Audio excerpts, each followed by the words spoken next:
जळगाव जिल्हा संपादक हमीद शेख.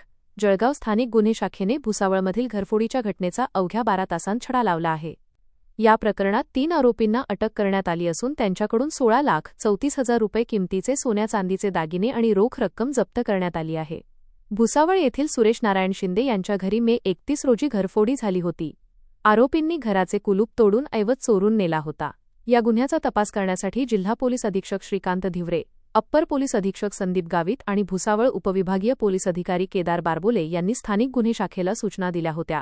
पोलीस निरीक्षक राहुल गायकवाड आणि त्यांच्या पथकाने तांत्रिक माहिती व सीसीटीव्ही फुटेजच्या आधारे तपास केला. आरोपींचे लोकेशन नागपूर येथे असल्याचे समजताच पोलिसांनी तातडीने नागपूर पोलीस युनिटच्या मदतीने तिन्ही आरोपींना ताब्यात घेतले.